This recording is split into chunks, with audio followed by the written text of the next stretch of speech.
Bonjour à tous et bienvenue dans cette nouvelle revue d'actualité. Au programme aujourd'hui, les enquêtes sur les fraudes dans les élections américaines, la défaite de l'Arménie dans le Haut-Karabakh ou encore la loi sur le genre de Viktor Orban. C'est parti. Les enquêtes en cours sur les élections américaines. La première actualité de la semaine, c'est le feu vert donné par le ministre de la Justice américain, Bill Barr, pour ouvrir des enquêtes sur les irrégularités concernant le vote de l'élection américaine. Le secrétaire d'État américain Mike Pompeo a déclaré hier qu'il y aurait une transition en douceur vers un second mandat de Trump. On l'a appris le même jour, un recompte des voix va être entamé en Géorgie.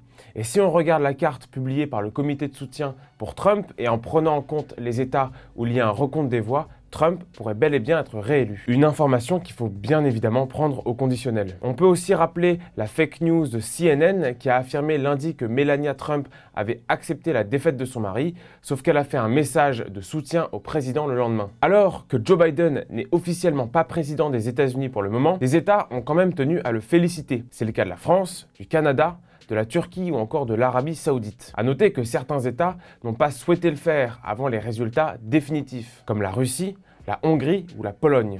La fin de la guerre dans le Haut-Karabakh. La deuxième actualité de la semaine, c'est le cessez-le-feu conclu entre l'Arménie et l'Azerbaïdjan sous l'égide de la Russie dans la nuit de lundi à mardi. Ce cessez-le-feu est, je cite, incroyablement douloureux pour Nikol Pachinian, chef d'État arménien. Et ce, pour au moins deux raisons. La première est stratégique. L'Arménie perd 7 districts qui entourent la région du Karabakh, avec Chouchi, l'ancienne capitale et haut lieu de la culture arménienne. L'Arménie perd donc légalement les terres qu'elle avait perdues militairement. Ce cessez-le-feu est une défaite aussi pour le gouvernement arménien. Naturellement, la seconde raison, elle est politique. Mardi, le Parlement a été pris d'assaut par des émeutiers et son président a été tabassé. La grande gagnante de ce cessez-le-feu, c'est la Russie qui réaffirme son rôle dans la région. Elle va envoyer des milliers de soldats dans le Haut-Karabakh pour le maintien de la paix. Les grands perdants de ce cessez-le-feu, c'est bien évidemment les Arméniens, mais c'est surtout l'Occident qui, à part avoir exprimé des vraies inquiétudes, n'est intervenu ni diplomatiquement ni militairement dans la résolution du conflit. On va vous présenter cette semaine une PME distributrice de boissons dans l'événementiel. Avec le confinement,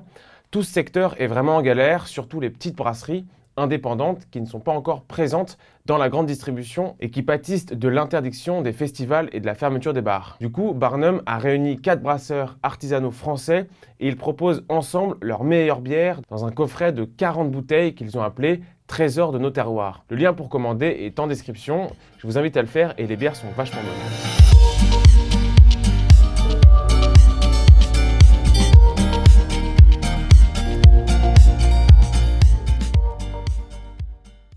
La loi sur l'identité en Hongrie. La troisième actualité de la semaine, c'est le projet de loi sur l'identité porté par le gouvernement de Viktor Orban au Parlement.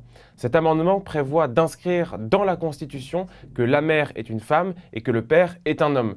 Le sexe serait aussi uniquement celui de la naissance. Dans le projet de texte envoyé au Parlement par la ministre de la Justice, Judith Varga, il est écrit que la Hongrie protège le droit des enfants à s'identifier en fonction de leur sexe. Le ministre rappelle aussi que l'éducation doit être assurée conformément aux valeurs fondées sur l'identité constitutionnelle de la Hongrie et sur la culture chrétienne. Rappelons que Budapest s'oppose au projet européen qui conditionnerait le versement de fonds au respect de la Charte européenne des droits fondamentaux qui garantit depuis récemment, je vous le donne en mille, le respect des minorités sexuelles et de genre. Attaque dans le Cabo Delgado. La quatrième actualité de la semaine, c'est l'attaque perpétrée par Daesh dans une province située à l'est du Mozambique. Les assaillants sont arrivés dans le district de Mouedébé en criant et ont incendié les habitations pour faire fuir les habitants. Les civils ont été conduits sur un terrain de foot et certains ont été décapités. La plupart étaient des jeunes adolescents. Selon l'évêque de la région, Fernando Lisboa, 51 civils sont morts dans l'attaque. Ce massacre peut faire écho à l'attaque perpétrée dans une université de Kaboul en Afghanistan le 2 novembre dernier, qui avait fait une vingtaine de morts, dont la plupart étaient des étudiants. Ces attaques ont été revendiquées par l'État islamique via leur canal de communication Hamac, le vaccin contre le Covid. Lundi, les laboratoires américains Pfizer et allemands BioNTech ont présenté des résultats positifs pour un essai clinique à grande échelle de leur vaccin contre le Covid-19. Selon les experts, ce vaccin serait efficace à 90% contre la maladie, ce qui les place en tête des autres concurrents, les fameux candidat vaccin dont je vous parlais dans l'une de mes premières revues d'actualité. Selon les chercheurs, il faudra 5 à 6 mois pour la commercialisation du vaccin à grande échelle. Antonio Guterres, secrétaire général des Nations Unies, a expliqué que ce vaccin devrait être un bien public mondial, un vaccin pour les peuples. Dans le doute, l'Union européenne a quand même approuvé un contrat avec Pfizer et BioNTech qui prévoit l'achat de 300 millions de doses. Les premières livraisons sont prévues pour fin 2020. Le patron de Pfizer, Albert Bourla, a vendu 132 000 titres le jour de l'annonce par le groupe de résultats encourageants sur le Covid-19. Donc en action, ça équivaut à plus de 5,5 millions de dollars. Mention très spéciale au décodeur de LCI,